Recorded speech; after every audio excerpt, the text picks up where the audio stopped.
Good evening, ladies and gentlemen. My name is Marsh Davis. I'm president of Indiana Landmarks. It's my great pleasure to welcome you to the Indiana Landmarks Center. Before the program begins, we have a very special announcement. We have a birthday to celebrate. It's a milestone birthday. And I asked the birthday girl if she would mind my revealing her age. Can't hear me. All right, try it over here. We have an unusual podium arrangement tonight. Is that better? Can you hear me now? All right. We have a special birthday to celebrate, and the birthday girl said she didn't mind me revealing this is Sally Rowland's 90th birthday. Sally Rowland.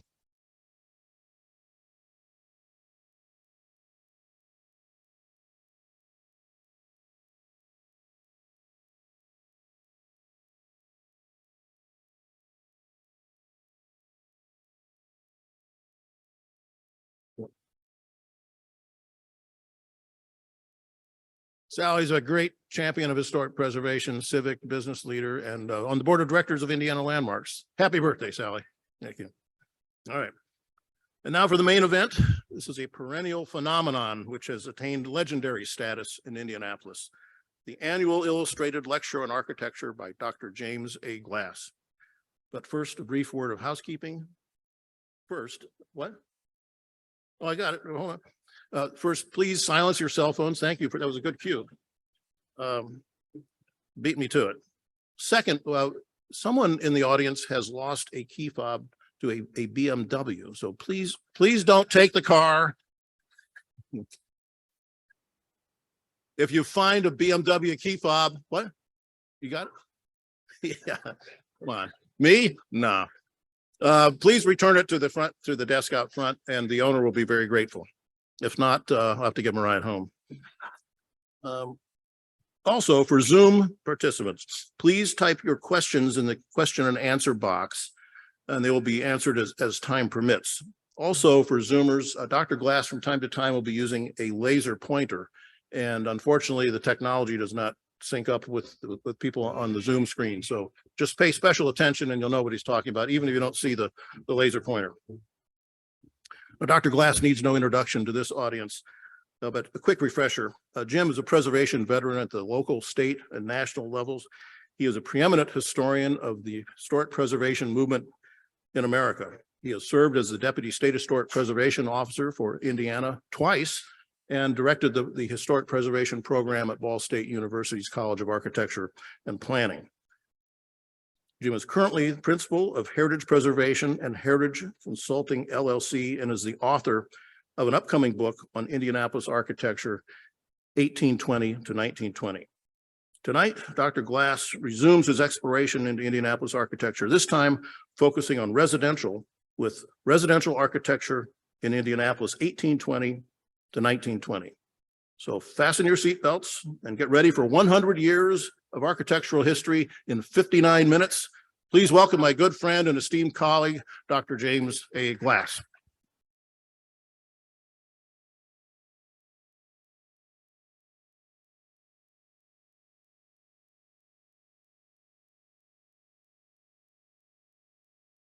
Good evening. It's a pleasure to be here at the Historic Indiana Landmarks Center. And thank you, Marsh, for that very nice introduction. A pleasure to be here back here at the Historic Indiana Landmarks Center with so many of you in the audience tonight and also our online audience. Thank you for coming. I want to first thank several people, Suzanne Stannis, Kyle Koslow, Alan, the sound person. Thank you back in the back of the room for making preparations tonight. I also want to thank 10 people who've been faithfully reading my manuscript for this book for the past 3 years. Thank you for that. And Carolyn and Jean Lausper sitting at the sign-up table out in the lobby. As Marsh said, the topic tonight is residential architecture in Indianapolis, 1820 and 1920. And this is based on a book which is in the final stages of preparation on the larger topic of architecture in Indianapolis, 1820 to 1920. What are we going to be talking about tonight? Well, we're going to be talking a lot about architectural styles, such as, for residences, such as Georgian, Federal Vernacular, Greek Revival, Italianate, Gothic details, Downing cottages, French Second Empire, tower houses, Loire Valley Chateau and High Victorian Gothic, workers' cottages, stick style, early Queen Anne, Flemish Queen Anne turret and gable, Queen Anne without turret, shingle style, rustic style, Italian Renaissance, workers' cottage, shotgun houses, Tudor palace style, Tudor vernacular, Spanish mission, American four square arts and crafts and craftsman houses, and bungalows. We're also going to be organizing our discussion according to time periods in Indianapolis history during this period, roughly corresponding to economic cycles, such as the settlement period in the 1820s up to 1836, the canal boom from 1836 to the late 1840s, the railroad era, which began with the first railroad coming to Indianapolis in 1847 up to 61. There was a Civil War boom and a post-war boom. In the next 1861 to 1877, there was a major depression and recovery. The next 20 years, 1877 to 97. And finally, there was another outgrowth of railroads, the arrival of electric interurbans and automobile manufacture in the first 2 decades of the 20th century. The last segment, we're also going to organize a little further and sort of look at how income levels shape the size and types of houses. So we'll be looking at city mansions, country estates, business and professional persons residences, middle class and workers bungalows, doubles, and apartment buildings. Now, a little bit of orientation geographically. These red X's show us houses or residences we're going to be talking about tonight. And this first map shows a mile square, the center of the city, which is the original area of settlement. So we expect to see a number of red X's there. And then if we look up here along Indiana Avenue, this was one of the key areas of neighborhoods in the African-American community. See several red X's there. Over here is Lockerbie Square. Next map shows a little further north. You see a concentration of red X's on the north-south streets because the north side was always the fashionable side of town on which to live. On the east side, we've got some in Woodruff Place, larger east side, and the suburb of Irvington. Now, I want to direct your attention to this. If you see a cross beside the name of a residence tonight, that means it's a demolished house. And I'm sorry to say that you're going to see a number of these tonight. Let's start then with indigenous houses. The Lenape or Delaware peoples lived in central Indiana in the late 18th and early 19th centuries. And they lived in structures called wigwams. We see sketches of several wigwams here. These were rounded or oblong in shape. Poles supported the structure. And then there were woven maps, furs, or barks laid to make the outside and the roofs. The Lenape lived in villages along the White River. The nearest village was reported to be about 12 miles from the area of settlement for Indianapolis. Now, it's also thought that some of the Algonquin peoples, of which Lenapes were a part of this ensemble, in Ohio and possibly Indiana, also lived in log houses. And here's a sketch showing how one of those might have looked. You see round logs supported by poles and then barks for the roofs. This brings us to houses of the settlement period from 1819 to 1836. And traditionally, the first house by white settler in Indianapolis was George Pogue's log cabin in 1819. Here's a drawing from some years later showing that it was a dog trot design with a central passage, rounded logs with notching at the ends, and then wooden chimneys at either end. Now, the formal time of settlement occurred when the mile square plan was laid out, designed by Alexander Ralston. And so in this plan, we would expect, and in fact, there were most of the original houses in the settlement period. One such house was the John Johnson House on Market Street between Pennsylvania and Delaware Street, built in 1822 to 23. This was one of the very first brick houses to be built in central Indiana in the federal vernacular style, of oblong shape, gable roof, regular series of windows or bays, they're called, and then from the vernacular tradition, 2 front doors. I also want to point out at this point that there were brick masons and carpenters here in Indianapolis from the very beginning, because this was the planned state capital, and they expected there to be a demand for finished houses from the very beginning. Carpenters built this house, the Patterson Homestead, at Maxwell and North Street, in what is now IUPUI, built as early as 1823. This was in the vernacular tradition from 17th century New England. And the key aspects of that is a gable roof with these long sloping roofs on either side, clapboards and regular windows across the facade. A much more finished and polished design was the Governor's House in the Circle, built in 1827. constructed by some contractors in the Georgian style, which was still lingering from the 18th century. Georgian aspects, this was an oblong-shaped house with pavilions, they're called, to project from the center of each of the four facades. Elements from the Georgian tradition include a Palladian window. What is a Palladian window? It is one with a round-headed window at the center and two rectangular windows on either side. Now, very probably the oldest house and oldest building in Marion County is the Sanders Childers House down on Palmer Street on the south side, possibly dating as early as the 1820s and built and designed in the Federal style. Federal style, we have four bays, regular bays across the facade with a central entryway. We have these interesting double chimneys which emerge from the body of the house. Another interesting early house is the John West House, built up on Allisonville Road, about 1836. This comes out of the vernacular Virginia tradition from the 17th century, namely these large brick chimneys on either end of the house. And you can see these two front doors coming out of vernacular tradition. We're now ready to talk about houses of the Canal Boom era from 1836 to 1847. And Greek revivals reigned as a style during this period in Indianapolis and around the country. We'll take a look first at this house on Meridian Street, north of North Street, built in the late 1830s, early 1840s. And we're going to introduce a type we're going to see several times in the Federal tradition. That is, again, this oblong shape. This time the facade is a narrow in with three regular bays and an off-center entryway. What's Greek about this house design is there a temple, a triangular gable or pediment from a Greek temple at the end of the house. A very similar design was the house of the Reverend Henry Ward Beecher, which stood on the south side of Ohio between Alabama and New Jersey Street, built by, it is said, by Beecher himself, possibly with the assistance of early architect John Elder. This comes out of the vernacular tradition with Greek revival details, namely, again, an oblong shape, gable roof, a Greek pediment forming the gable, and then these flat elements here are called pilasters. Those are two-dimensional versions of columns in Greek and Roman architecture.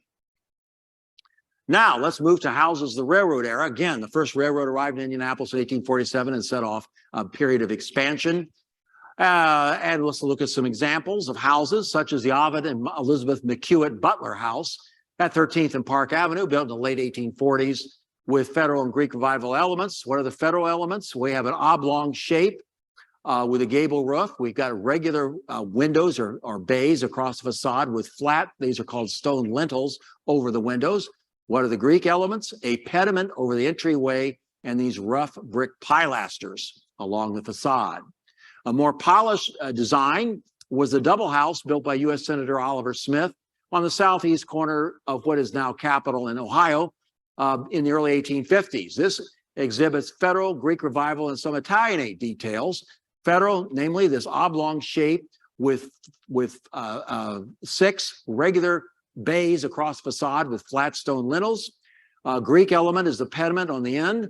And then we're going to introduce the idea of Italianate. We have two Italianate entryways, which are deeply recessed with entablatures supported by volutes, consoles, which are scrolled volutes. Now, remember this tradition I introduced earlier of 3 bays across facade in the Federal tradition, sort of a vernacular version of the Federal. 3 bays across facade of this house. This is the Friedrich Matilda Tom's house in what is now Lockerbie Square, built in 1860. It has segmental brick arches rather than flat lintels. The entry is off-center. There has a wing to the rear, and then carved out of the mass of the house are these 2-story galleries. Now, there are very few houses in Indianapolis before the Civil War that were built with Gothic details, but here's one that was, namely the Mills Townsley Fitzgerald House at St. Clair Meridian, built in 1855. And we very much are drawing our attention immediately to this Gothic gable, this sharply pointed gable with a wood lace, it's called, or a barge board. A barge board is wood decorative elements hanging from a gable. And then we have twin Gothic windows with pointed arches, and then a brick molding overhead. The porch was added later. Now, I haven't said much about pattern books, but pattern books were definitely a major source of design for both architects and builders in the 19th century, such as we can see this cottage villa in the rural Gothic style from A.J. Downing's book, The Architecture of Country Houses.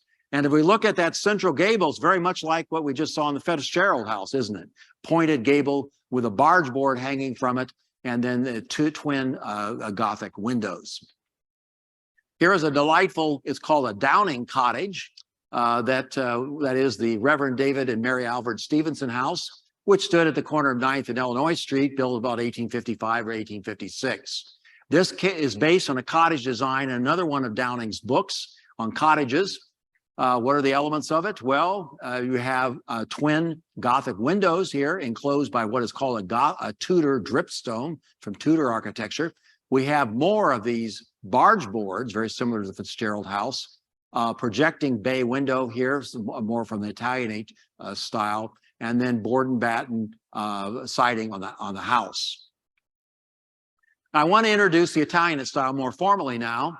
This is the George and Elizabeth Stumpf house, which was way out in the country at that time, the 3200 block of South Meridian Street, built about 1855. From the Federal tradition, we have an oblong shape and 5 regular bays across facade with a central entryway.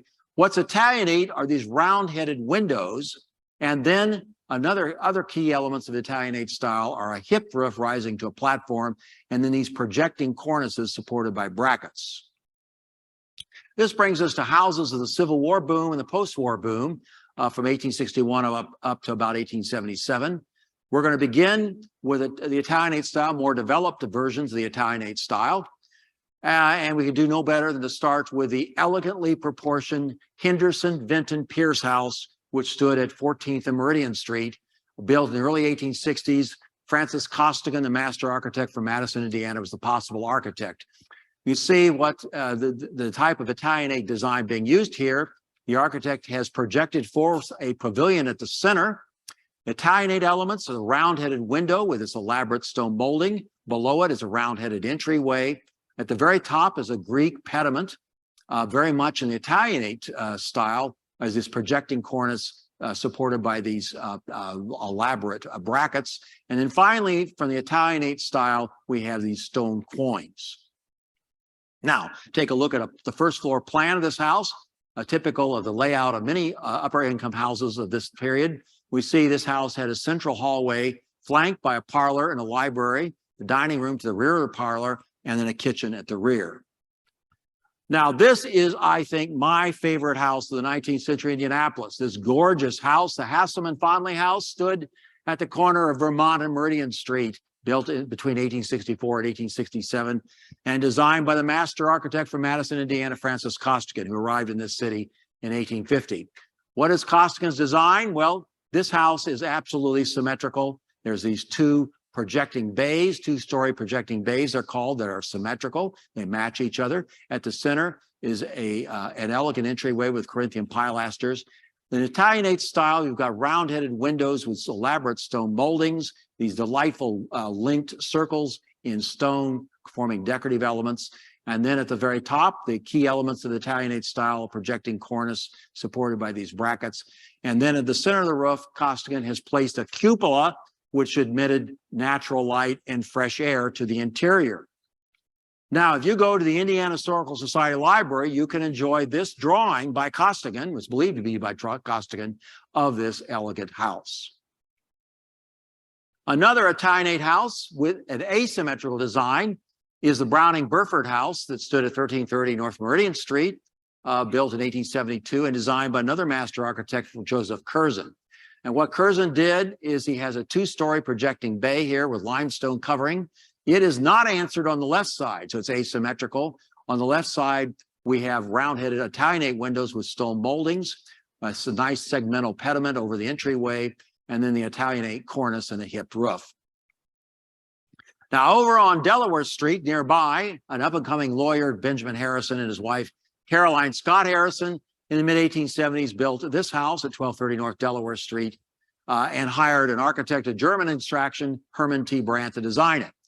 And what Brandt did is he brought forth an oblong pavilion to form the facade. And from the Federal tradition we've been talking about, here's these 3 bays and an off-center entryway, so he's used those elements. He's also then used triangular pediments from the Italian Renaissance for the windows, and then a segmental pediment over the entryway. It has an Italianate cornice and a hip roof. Now, so you can recognize this house as it is today. I show you as it is today with this large veranda, which President Harrison added in the mid-1890s. Now, an Italianate house I think everybody's familiar with is the Nickham Holstein Riley House, the James Nickham Riley House that stands on Lockerbie Street, built in the early 1870s by John and Charlotte Nickham, and probably designed by Isaac Taylor of Indianapolis. Now, this design, Taylor has used 3 pavilions on different planes. At the center is this narrow pavilion containing this arched recessed entryway, and then slightly recessed is a pavilion number 2 with these paired arched windows from the Italianate tradition. And then a third pavilion is deeply recessed on the other side with this well-proportioned frame porch right below. And you owe it yourself to visit this house because it has this parlor here. It has one of the best preserved interiors of an upper income household in the United States in the late 18th and early 19th century. So please visit it. This brings us to the French Second Empire. What was the French Second Empire design? Well, it derived from Paris in the 1850s and 60s and palaces that were being built during the reign of Napoleon III. This sumptuous design, one of my favorites, the Martindale Atkins House in the 1300 block of North Meridian Street, was built in early 1860s and 1872 and designed by another master architect, Diedrich Bohlen. Now, what is the French Second Empire elements? Look to the roof. The mansard roof, this high roof with these dormer windows, are characteristic of the French Second Empire style. Combined with that, Bohlen has combined elements from the Italian Renaissance, namely Palladian windows on both the first and the second floor levels. There are more Palladian openings on these open porches. The whole is asymmetrical, but very subtly so on either side of this large, imposing pavilion. Also by Bohlen is another Second Empire-inspired house, the Ferguson Fletcher House, that stood on the corner of Michigan and Meridian Street, built in the mid-1870s. A photo of Diedrich there to the right. In this case, Bohlen has used a symmetrical design. The central organizing element is this arched entryway. On either side, equally matched, are these arched Italianate windows with these elaborate bas-relief sculptural elements. The Second Empire element is the high mansard roof with these dormer windows. The central dormer is a little larger to emphasize the entryway below. This brings us to a delightful type we might call the tower houses. And we could do no better than to start with the Morris Butler House, which stands just a few stones throw from here at 12th and Park, built in mid-1860s by John and Martha Morris and designed also by Diedrich Bohlen. Now, the central organizing element of this design is the 4-story tower, at the top of which is a concave mansard roof. Also, we have a similar concave mansard roof with dormer windows on the main roof. Then we have this trio of arched windows from the Italianate style, and then a deeply recessed arched entryway. Now, you need to visit this interior also in order to enjoy the central hallway, typical of its period, with a long stairway going up, and then this elaborate crown molding. There's also this delightfully elaborate plaster medallion in one of the parlors. I think even more intriguing is this design in terms of the tower house. This was the Lewis Coleman House, which stood at 10th and Meridian Street, built in the late 1860s, and designed by Isaac Hodgson, who also designed the Second Marion County Courthouse. And again, the central organizing element is this 4-story tower, which has a pyramidal roof which rises to what is called cresting, ornamental iron work. It has a French Second Empire roof with a mansard roof and the dormer windows, and then these arch windows come out of the Italianate style. An unusual house with some of these elements is the Omer Benton House that stands out in Irvington, built in 1873 and designed by architect Joel Stover of Indianapolis. The tower is off-center. It has an interesting convex-shaped mansard roof, and the main roof has a mansard with dormer windows, but it's only 2-story, a little bit different kind of a design. Now, in a class by itself, I put this house, the Bates Allen Perry McGowan House. This house was designed, you see what I mean? This house was designed by one of the top Chicago architects at the time, William LeBaron Jenney, for the Bates family and stood at 13th and Delaware Street. This drawing, perspective drawing, was done by Jenny for the American Architect and Building News.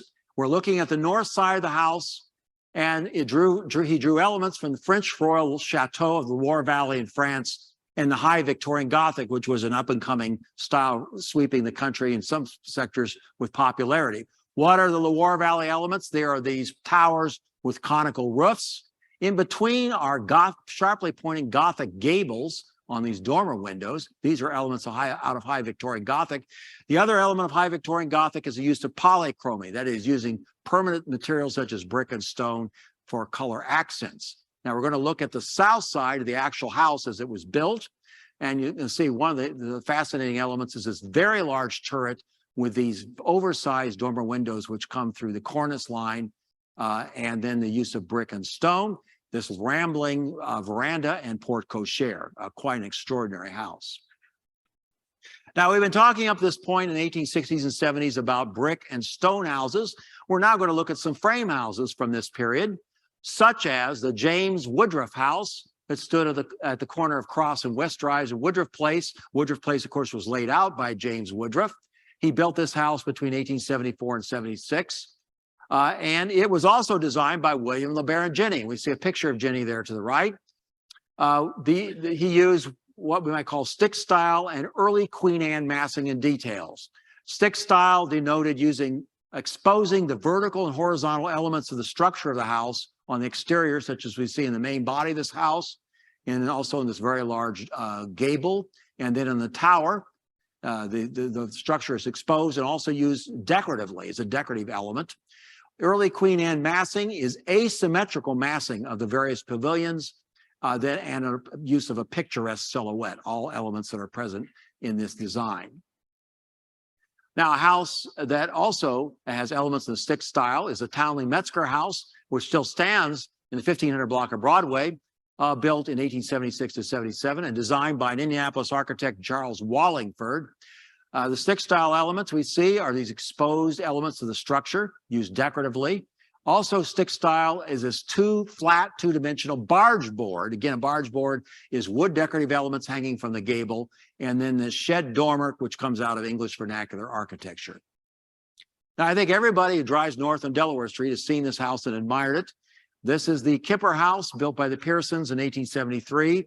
The thing that draws your attention, of course, is the porch, with these well-proportioned paired Tuscan columns standing on pedestals, a pediment over the main entryway, and then lots of delicate wood lace or wooden decorative detail created on the jigsaw, which made possible mass production of wooden decorative elements.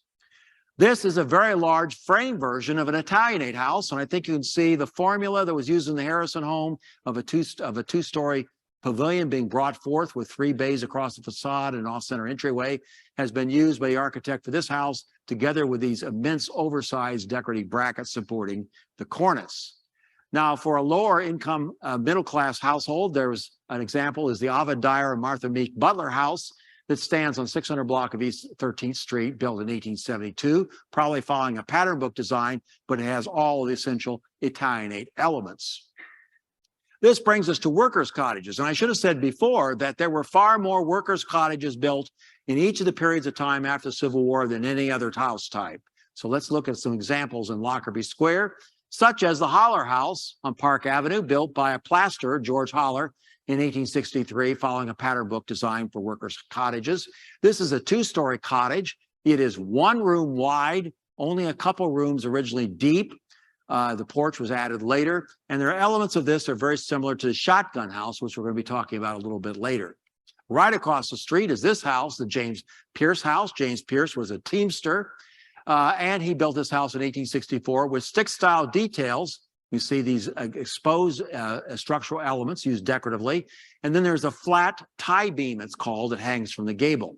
Right around the corner from that is a rare brick workers' cottage, the Despa Stroud House on Lockerbie Street, built by house painter Johann Ernst Despa in the early 1860s, using a pattern book design with Italianate details, such as round-headed window into the gable, brackets supporting the gable, a recessed Italianate entryway with an entablature supported by these 2 consoles. We're ready now to talk about houses of 1877 to 1897, which were affected by the economic depression, expansion of railroads, and the Indiana gas boom.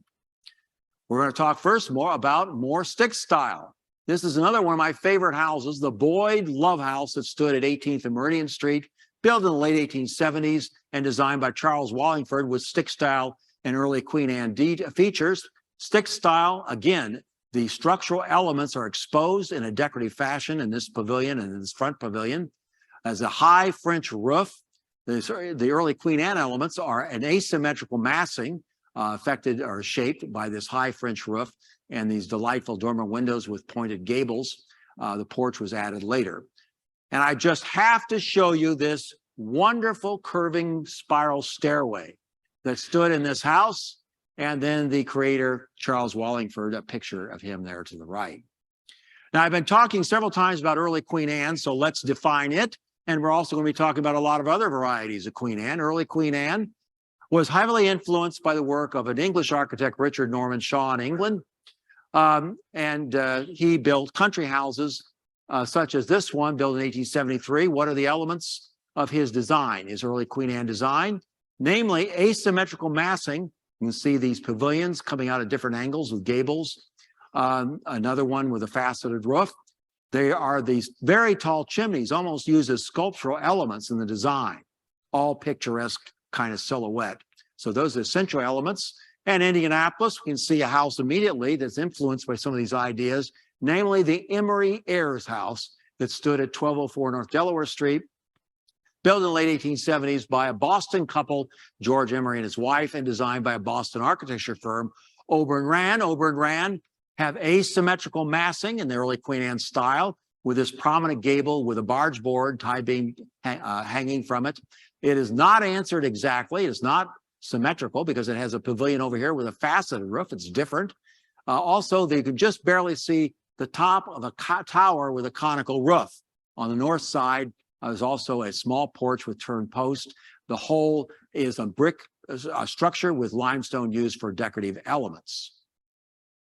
Now, a house that is still standing, which is some of these elements, is the Von Hakey Rau house that stands at 15th and Park Avenue, built in the late 1880s. And we're looking at the south elevation of this, and the central element draws our attention. This very large turret with a faceted roof, and then a veranda with turned posts turns the corner. Now we're ready to talk about another type of Queen Anne, which we might call Flemish Queen Anne. And this also comes from the work of Richard Norman Shaw, but his urban work in London. You see an example of the Albert Hall mansions in London. And I want to direct your attention to these gables. These are Flemish gables with curves and reverse curves rising to pediments. He also delighted in using particularly red terracotta for decorative elements. And if we come back to Indianapolis, we can see a house influenced by some of these ideas, namely the De Winter Greenan house in the 1300 block of North Alabama Street, built in 1885. And the elements, first want to look at the Corbus stepped or stepped gable, which comes out of Dutch architecture. Below that, in red terracotta, is this Romanesque arch, and then more rich red terracotta decorative elements framing the entryway.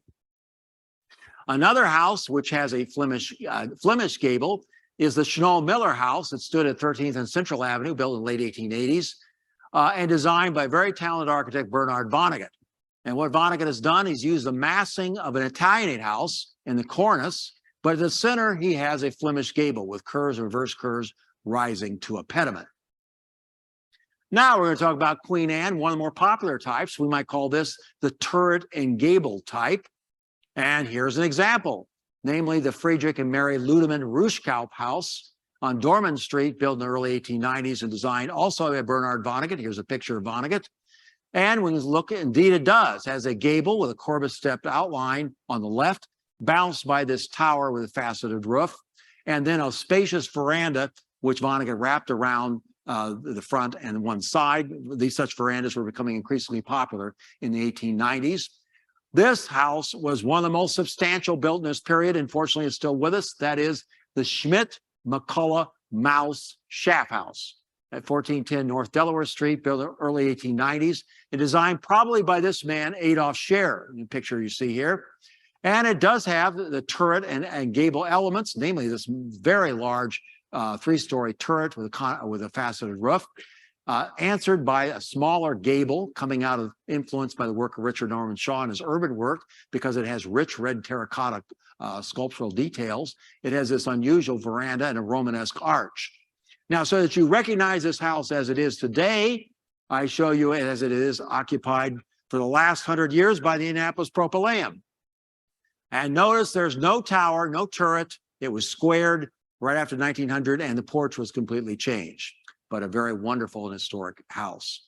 Over on Meridian Street there was this extraordinary house, the Addison and India Craig O'Hara's house in the 1400 block of North Meridian Street, built in the early 1890s. This massive tower, turret, with faceted roof, is not really answered by this very puny dormer with a gable, but it is an impressive house nonetheless, and the architect has added a Romanesque transom and rock-faced limestone to add to the texture of the design. Now, one of the most artistic architects of the late 19th or beginning of the 20th century in Indianapolis was a man named Louis H. Gibson, whose picture we see to the right. Gibson published 2 books of his own residential designs nationally, so he was well known across the country for his residential designs. This, I think, is one of his best designs, the Kreitline house that stood at 904 North Meridian Street, built in the mid-1890s.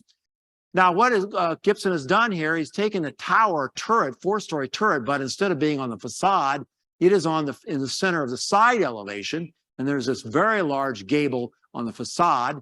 He's reached back to the stick style to expose the structure for decorative elements, and then used polychroming, different kind of paint colors to highlight the details. This house is a different twist in the tower and gable formula. The test house in the 700 block of Middle Drive of Woodruff Place, built in the early 1890s and designed by Indianapolis architect Thomas Winterode. What Winterode has done is he's recessed the turret into the body of the house. This onion-shaped tower emerges from the main roof. And then over to the side, instead of a triangular pediment, or triangular gable, we have a jerkin head gable, a little bit different, and then a nice spacious veranda on the facade. And we had Queen Anne without turrets. And we're going to look at one example of that, this delightful house, the Runnels House, in the 1100 block of North Meridian Street, built in the late 1880s. We have pavilions projecting at all different kinds of angles with different types of gables for a very picturesque silhouette, but no turret. And then at the lower ground level, we have this veranda, which goes around one of the corners. And there was the shingle style in the 1880s and 1890s. This began with the work of such architects of Philadelphia, Wilson Eyre. This is one of his designs, a Potter House. And the characteristics of his design, typical of the shingle style, was a horizontal massing, a picturesque silhouette, these very large gables, covered with wood shingles, as is the second story is all covered with wood shingles, and the first story by brick. And there actually was a house in Indianapolis built with a lot of these same elements. The Dean House, 1136 North Meridian Street, built in 1888. And this picture unfortunately cuts off part of the house, but you can see this very large gable with wood shingles covering it, wood shingles covering the second story, and brick the first story. A house that still stands that has some of the same elements is the Davis Landon Fife House in the 1300 block of North Alabama Street, built in the late 1880s and designed possibly by Lewis Ketchum Davis. The second story is covered with wood shingles. This is called a jetty that overhangs the first story, clapboards in the first story. And then in the gable, the structure is exposed for decorative effect.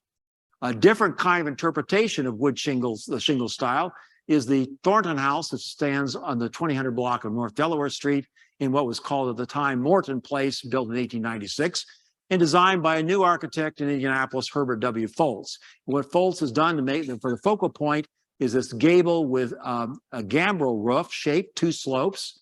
Wood shingles covers it. Then there is a gable that rises out of the main roof with shingles on it. And then he's used an Italian Renaissance element, namely the Palladian window, as a decorative element.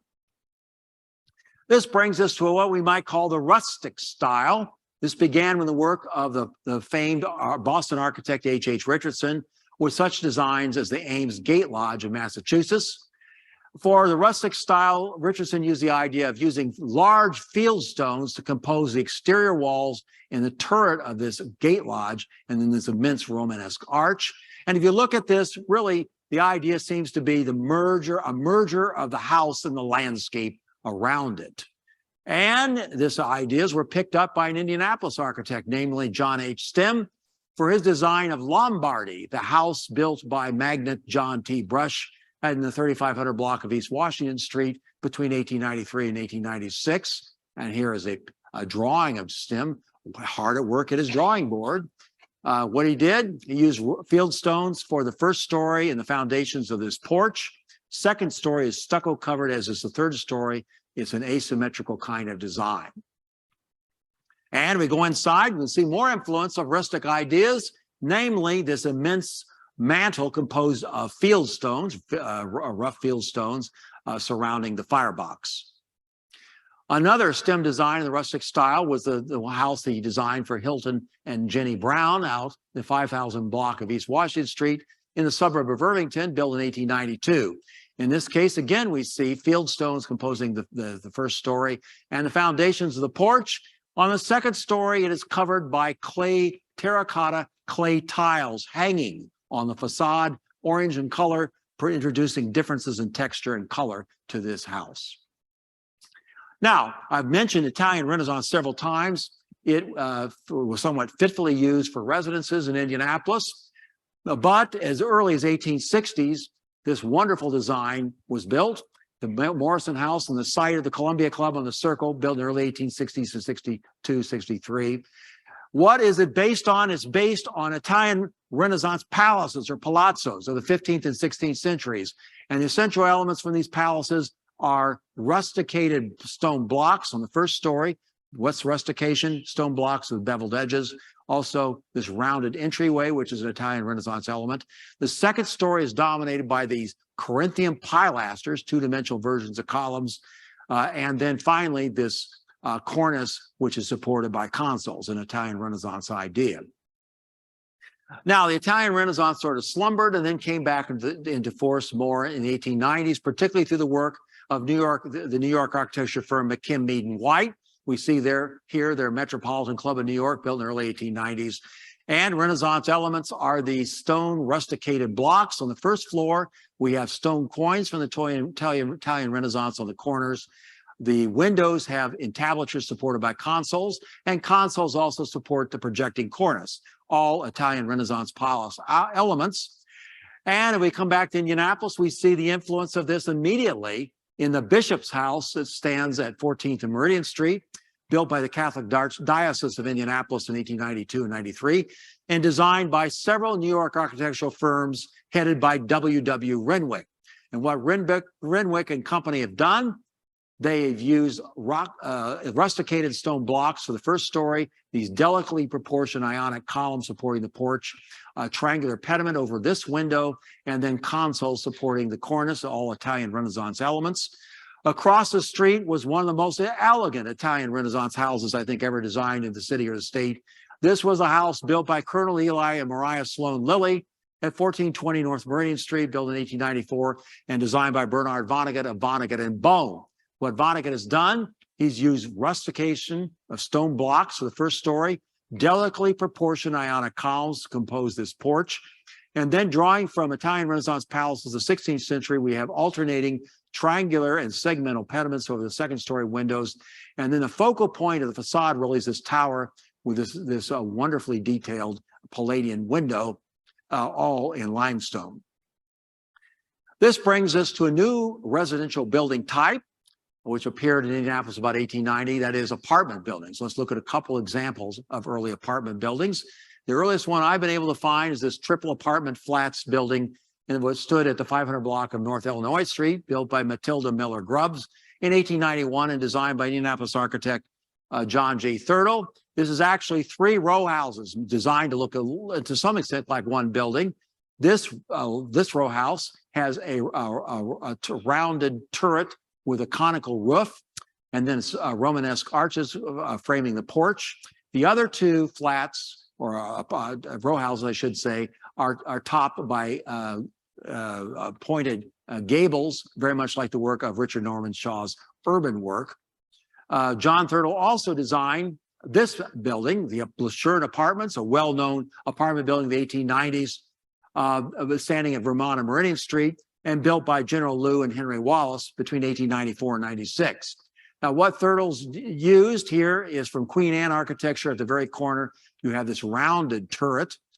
There, from Romanesque architecture, you have these Romanesque arches leading into courtyards within the center of the building. And then one of the most delightful elements is this entryway, Romanesque entryway, with lion's head forming the keystone and the slithering serpents on either side. These were created by a master sculptor named Henry Saunders, and the picture is of John Thurtle, the architect. Now, yes, there were houses for workers in the 1877 to 1897 period. Let's take a look at some of them at this point. First of all, the Walter Wiggins House that stands in the 1400 block of North New Jersey Street, built as an investment by Desdemonia Wasson between 1887 and 1898. The essential elements are this one-story pavilion that projects forward with a gable roof. The gable roof is echoed by a larger gable coming out of the main roof behind. And then next, let's introduce another new building type of this period after the Civil War, namely the shotgun house. Shotgun houses, the design of the ideas for them came over from West Africa, were brought by African Americans to the Caribbean and then up through the Mississippi River Valley. This is the John Churchill House that stands on Camp Street in the African American neighborhood Ransom Place, built by John Truxas between 1870s and 1887. What are the elements of shotgun house? A one-story house, the facade faces out with an off-center entryway, one room wide and several rooms deep. That's the definition of a shotgun house. Another example is the Ambrose Smith House on Camp Street in Ransom Place. The difference here is the builder has added a porch with turned posts. This brings us to the final chronological chapter of our stories tonight. Railroads, interurbans, and automobiles, and their influence between 1897 and 1920. And as I said before, we're going to sort of look at how income levels help shape the size and types of some of the houses of this period. So let's begin with city mansions, such as the Levy Mansion, which stands at 29th and Meridian Street, built between 1903 and 4, and designed by Bernard Vonnegut using French Renaissance and Italian Renaissance ideas. You look at for the French Renaissance elements, look at the rounded entryway, above of which is this oversized broken segmental pediment supported by consoles with festoons, they're called, all from late 17th century French architecture. The Italian Renaissance elements are a symmetrical facade, it's all limestone, with an Italian Renaissance balustrade above the cornice, and the cornice itself is supported by consoles, all Italian Renaissance elements. A very large residence at 21st and Meridian is the Rink House, built between 1903 and 4, designed by Thomas Winterode of Indianapolis. It is an asymmetrical design. It's a very massive facade. It has a two-story projecting bay, which is not answered on the left, so it's asymmetrical. Also asymmetrical is this porch. Italian Renaissance elements, we've got this prominent tower featuring a Palladian window, and then the Tuscan columns are Renaissance elements below. And then the architect Winterode used rock face limestone to add to the textural variety of the design. Also, a house that also has rock face limestone is the largest house I believe ever stood on Meridian Street. That is the Van Camp House that stood in the 2800 block of North Meridian Street, built between 1904 and 6 and designed by William Price of Philadelphia, master architect. What Price has done here, he's used a variety of pavilions that project at different angles with different kinds of historical elements. Let's take a look at some of these. But the pavilions, although they're varied, they all work together very harmoniously as an overall design. Now let's take a look at some of the historical elements, such as this pavilion with crenellations. And these are called dripstones. They come out of early 16th century Tudor palaces. There's several dripstones on this facade.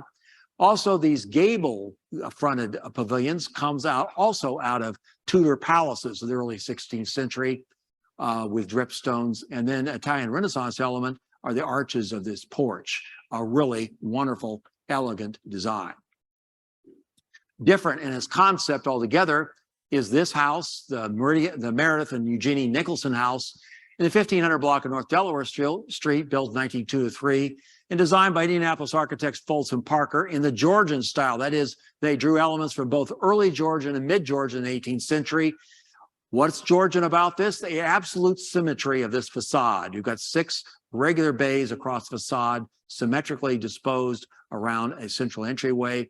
These are called stone flat arches over the windows from the 18th century, a cornice with consoles, and then these 3 dormer windows with triangular pediments, very much all Georgian elements. Different in materials and concept is the Hare Tarkington House at 4270 North Meridian Street, built in between 1909 and 1910 by Maria Fletcher Hare and designed by Charles Byfield of Indianapolis. This we might call the English Tudor vernacular style. English Tudor vernacular derives from houses and other kinds of buildings built in England between the 15th century and early 17th century. What are the elements here in Indianapolis of such a style? Namely, a second story composed of stucco and timber, often with a prominent gable off center, balanced in this case by a shed dormer from English vernacular architecture, and then a brick first story.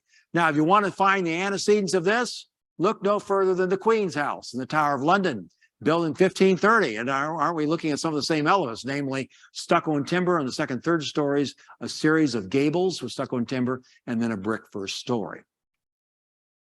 Now, a house that exhibits more of the English Tudor palace style is the Glossbrenner House. It stands at 13th and Meridian Street, built in 1911 and 12, and designed by the English-born architect Alfred Grindal.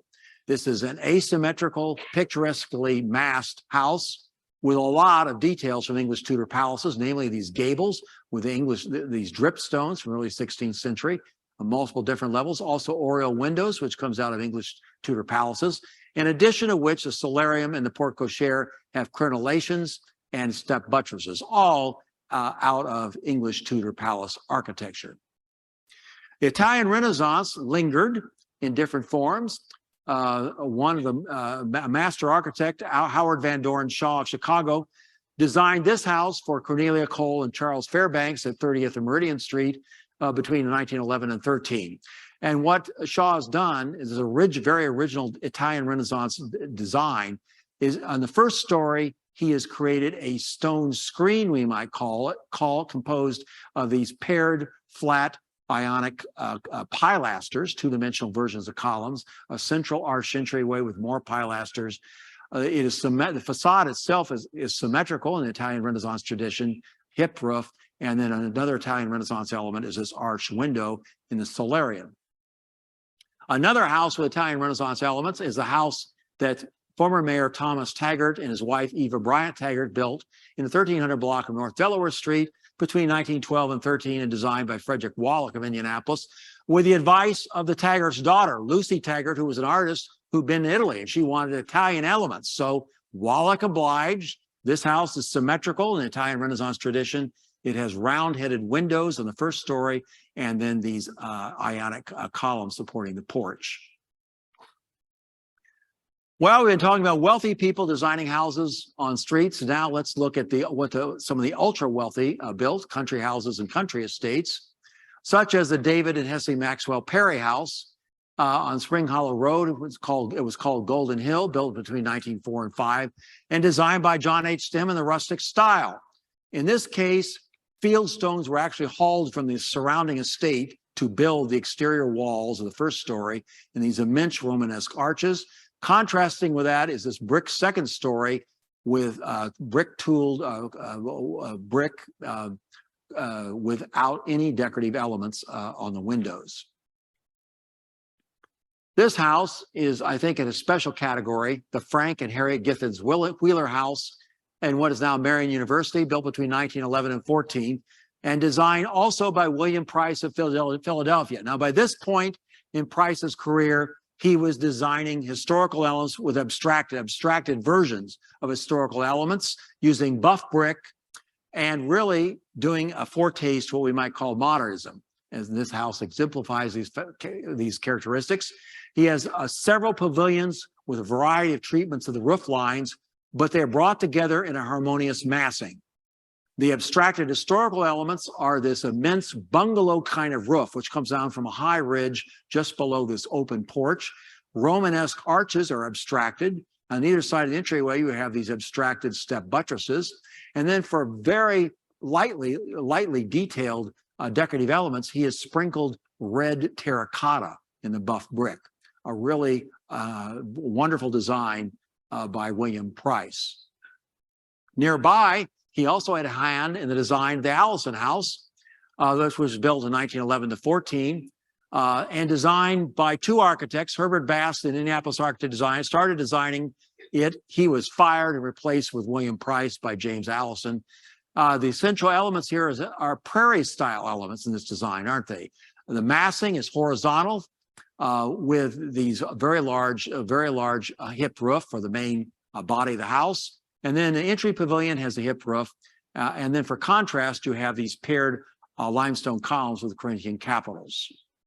I think most people are familiar with this house, Old Fields, now at New Fields, built in 1909 to 13 by the Landons and designed by their brother-in-law, Lewis Ketchum Davis. This house, I think the thing portion that really draws your attention immediately is this central pavilion, which is symmetrically designed and laid out. The other thing that draws your attention immediately is this immense, very steep roof with dormer windows. This is very similar to French chateau designed by the French 17th century master architect Francois Mansart. Well, what's Italian Renaissance elements? Namely, these round-headed windows which stretch across the facade. Now, Davis also designed two flanking pavilions, which are not symmetrical, but pay difference to the central pavilion. We're now ready to turn our attention to business, what we might call business professional persons' houses. And let's start with the Georgia and Alberta June House, which stands on 2000 block of North Talbot Avenue. This was built in 1908 to 9 and designed by this architect, as pictured here, Frank B. Hunter, who specialized in what we might call the American four-square style, one of the most popular styles of the period for a variety of income levels.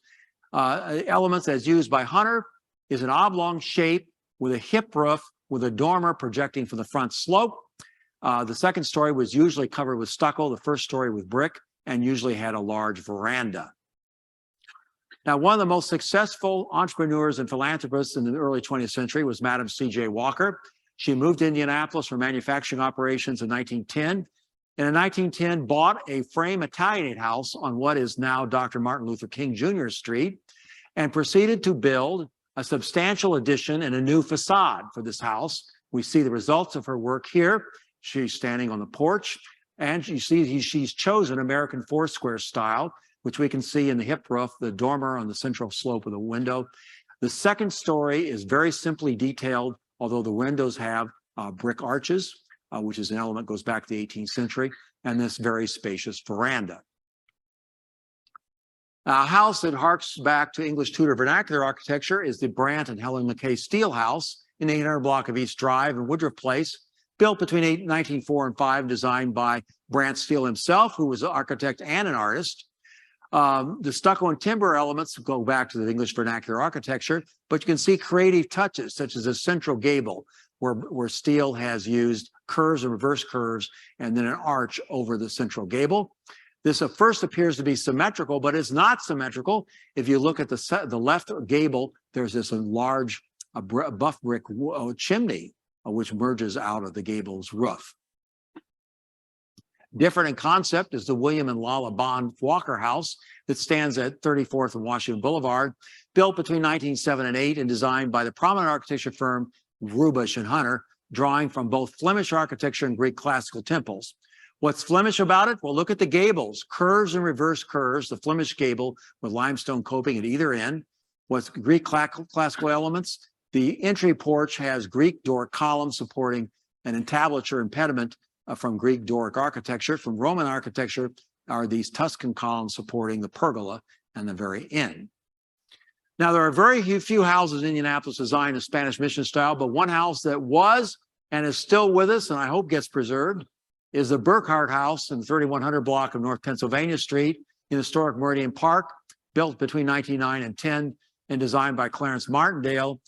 Spanish Mission goes back to the old Spanish missions built in California in the late 18th and early 19th century. What are the essential elements? Well, gables with curves and reverse curves in the coping, with an arch at the very top, at the apex, and then what are called quatrefoil openings within the gables.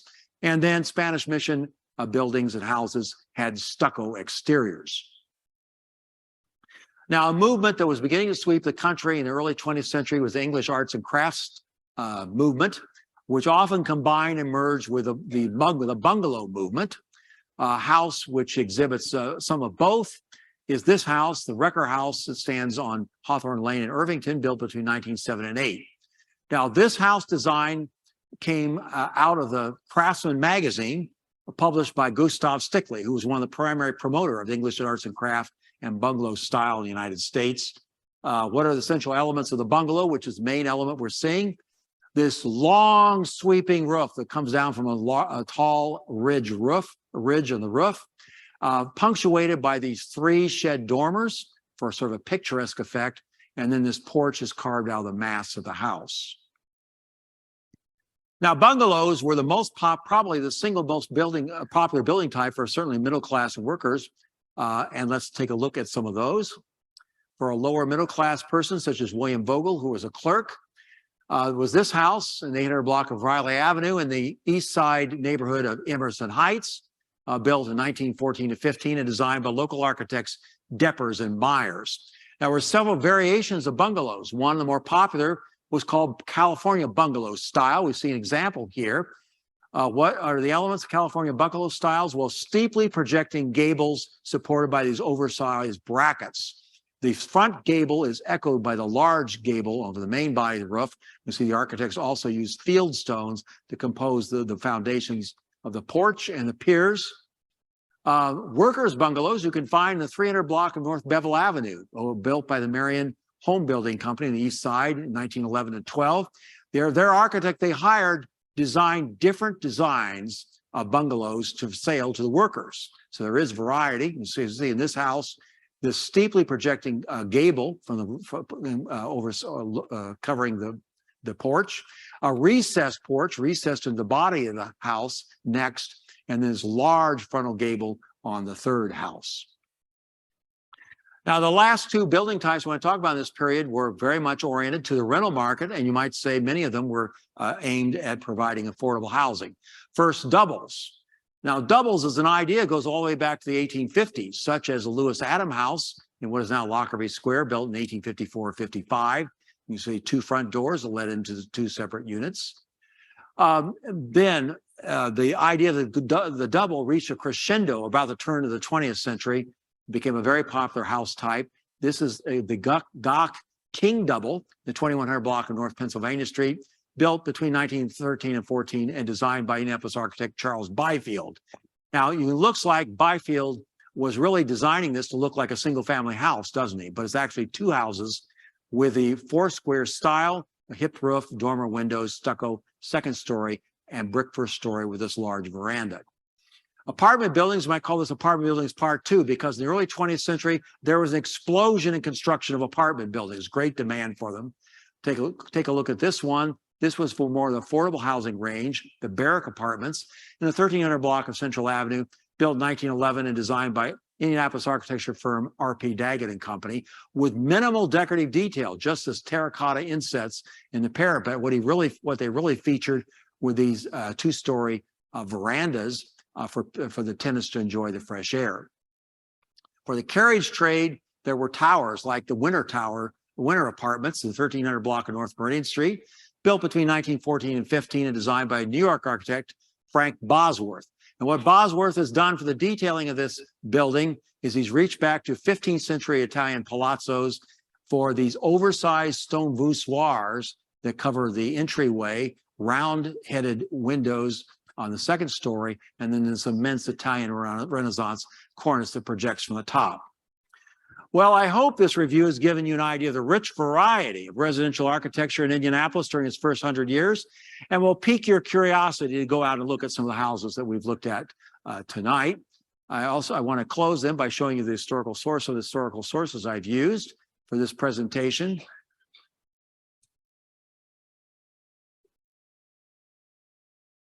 And finally, if you would like to receive regular updates about my book, which is the final stages of preparation, you can visit a Facebook page, which is being designed by my friend Dan Hinkle, and use this address.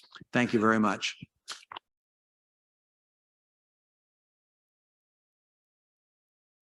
Thank you. Thank you. Thank you very much. Thank you. Thank you. Thank you.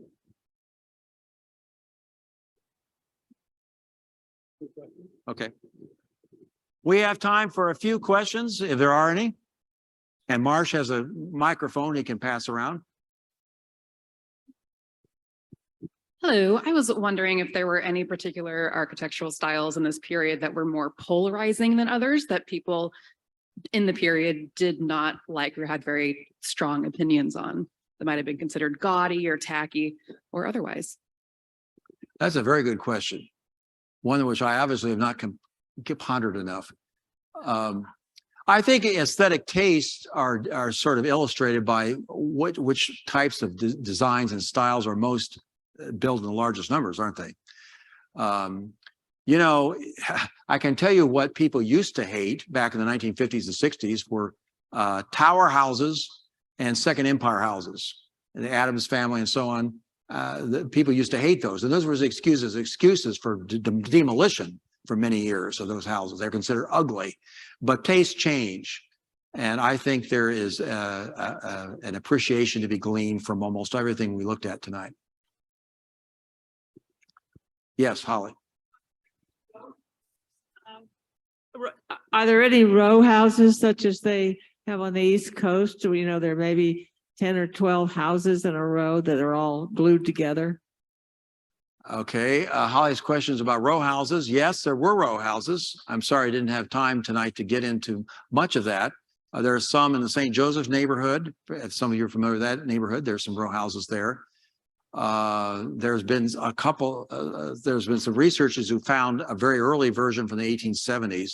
So these were used occasionally, but it was not a standard building type by any means. Indianapolis was really a city of detached houses for much of its history, or buildings. Jim, we have a couple questions from our Zoom viewers. Okay. Jerry would like to know, is a vernacular house the same as a folk house? Yes, very closely related. Vernacular tradition means it comes from the building tradition that often came over from England or Scotland for much of the English colonies and into the Old Northwest Territory. And there are elements, I've tried to point out some of them tonight, that derive from the vernacular tradition. And one other question, what was the purpose of the 4-story turret other than decorative? Was it used for any particular purpose? I'd have to say there was primarily a decorative element. I don't know that there was a great deal of practical value. Some of them might have been used as a stairway, but not necessarily. Often it was just an appendage on the one end or the other of the facade. Anyone else? Yes, there's one. Well, okay, there's a couple. When houses had multiple front doors on what was essentially a single family house on the front facade, so like in the vernacular federal style or in a Right. Queen Anne, Right. how did those multiple front doors relate to the use of the interior space? That's one of the great questions of vernacular architecture. I don't fully know the answer to that. It seems rather peculiar, doesn't it, that in the Johnson house, one of the first houses I showed you, they had those 2 front doors. I don't think there were necessarily 2. There was not a double where 2 families were living in it. And there's certainly examples of those around Indiana, out in the country, and from the early 19th century. I'm sorry, I can't fully answer that. There was somebody over in this side. Oh, okay. Very good questions. We toured several colonial houses, and they were all single layer walls and things like that. When did insulated type walls come into vogue? I would say, oh, did everyone hear the question? I would say that's primarily a factor of post-World War II America. Certainly any of you who have bought or live in an old house that is not insulated know what that's all about. And many of those houses are pre-World War II. Another question from our Zoom audience. Actually, we've got two. The first is there a difference between an I house and a hall and parlor house? And the second is, what house do you regret the most that was torn down in Indianapolis? Oh, goodness. I house versus how. These are really tough questions I'm getting tonight. I house is you have a oblong section and at a right angle, a wing that extends back from the main body of the house. That's an I house. It derives from the I states, the states that start with an I, which is not really a very good measure of it. But Indiana is one of the I states, so they're I houses. Hall and parlor, I can't really comment on that. I don't think there's a direct connection. Oh, and then what's my, well, there's so many. I think you saw how I showcased the Bates McGowan house. That was a great loss. But the Hassman-Vonley house, that exquisite design by Francis Costigan, that palatial design, was demolished to build the Indianapolis Athletic Club in 1922. And you know why the Bates McGowan house was demolished? According to a newspaper article, it was demolished because the Knights of Columbus thought the heating bills were too high. So that's where we were in the 1960s. Wasn't insulated. Yeah, it wasn't insulated. One more question before we wrap this up. Who's wants the last word here? All right, in the back. Joan.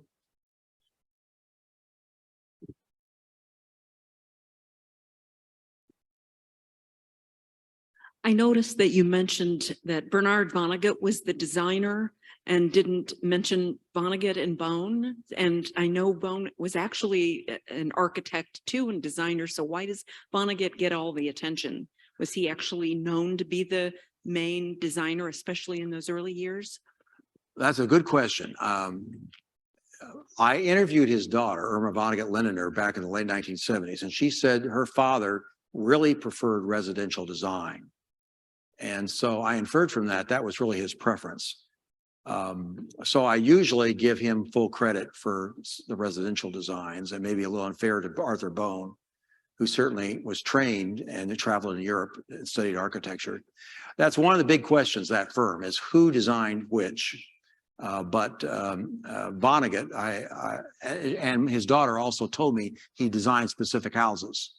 The Levy house was one she named, and the Chanel Rao house, which I didn't talk about. Thank you again very much. Thank you, Dr. Glass. Amazing.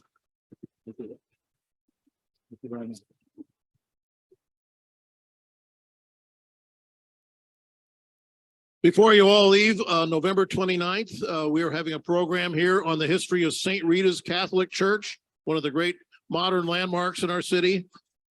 And on December 3rd, we have a holiday church tour that I think you'll all enjoy. Thank you for being here tonight.